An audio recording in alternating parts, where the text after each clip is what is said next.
Welcome to episode 17 of our series on Robert Greene's The Laws of Human Nature. In this episode, we're diving into the concept of character. Each of us has a unique character, a distinctive blend of traits, habits, and behaviors that shape who we are. This character begins to form early in life, even before we have conscious memories. As we grow, our brains establish pathways that influence our actions and decisions, making our character a crucial part of our identity. There are two ways people usually deal with their character. 1. Ignoring it. Some people don't pay attention to patterns in their life. They think they can completely change who they are whenever they want. This often leads to unhappiness and repeated mistakes. A clear example of this is Howard Hughes, the famous businessman and aviator. Hughes imagined himself as a great business tycoon, wanting to build an empire even bigger than his father's. But in reality, his natural abilities were more technical. He had a great talent for designing and engineering airplanes. If Hughes had recognized and accepted this about himself, he could have had a brilliant career as the visionary behind his own aircraft company. He could have focused on the technical aspects he was good at and let others handle the day-to-day business operations. Instead, Hughes tried to force himself into a role that didn't fit his character. He insisted on managing every aspect of his businesses, even though he wasn't naturally good at managing people. This mismatch between his self-image and his true character led to a pattern of business failures and personal unhappiness. 2. Accepting and working with it. This is the better way, but it's harder. It means really looking at yourself and understanding who you are.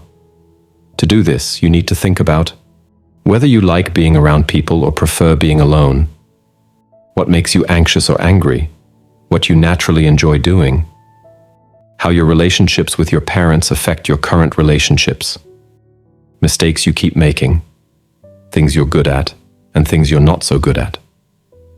Once you understand these things, you can start to work with your character instead of against it. You might not be able to completely change who you are, but you can make the most of your strengths and improve your weaknesses. For example, let's look at Joan Crawford, a famous actress.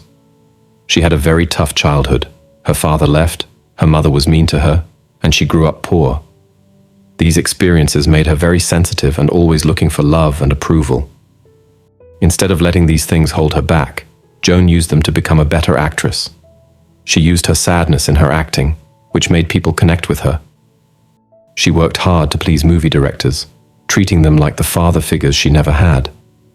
Her sensitivity helped her understand what directors wanted, even if they didn't say it out loud. You can do something similar with your own character. If you always want things to be perfect, use that to do great work instead of bothering other people. If you always try to make people happy, use that charm to build good relationships. If you're very sensitive, use that to understand other people's feelings better. If you like to rebel, use that to come up with new ideas instead of just causing trouble.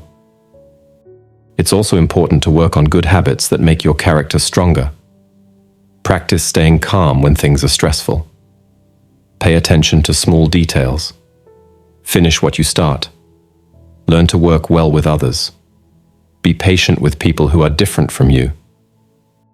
You can improve these things by putting yourself in challenging situations to get used to them, taking on tasks that are a bit harder than what you usually do, always thinking about what's best for your team, not just yourself, spending time with people who have a strong character, sometimes trying new things or doing the opposite of what you'd normally do.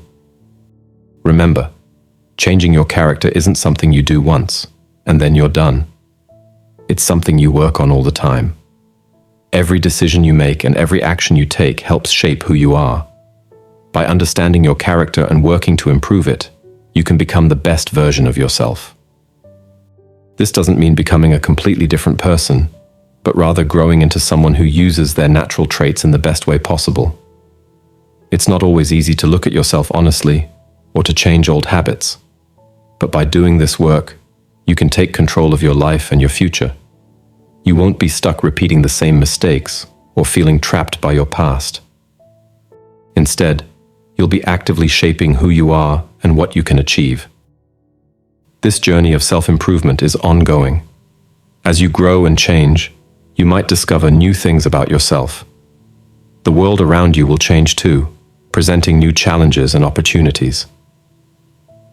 By continuing to reflect on and work with your character, you'll be better equipped to handle whatever life throws your way. Remember, everyone has strengths and weaknesses. The key is to understand yours and use that knowledge to guide your choices in life.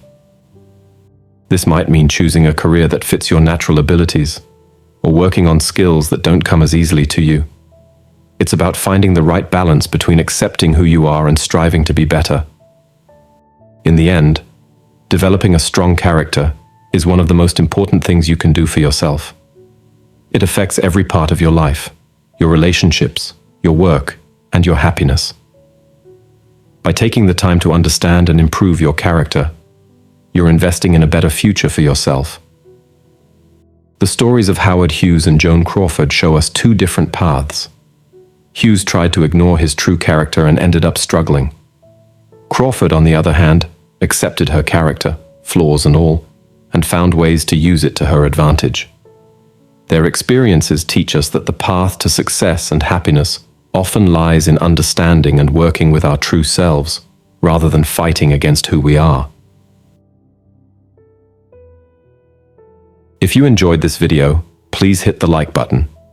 If something resonated with you, share your thoughts and personal experiences in the comments below. Your insights could be valuable to others. Now, a quick reminder. Make it a habit to learn something beneficial every day. The content you consume is like food for your brain, so be intentional about it. Otherwise, the algorithm might start influencing your thoughts. Reflect on that. We're always accepting your contributions through subscriptions to our channel. Your support will help us with upcoming projects and ensure we continue delivering top-notch content. Join us by subscribing today.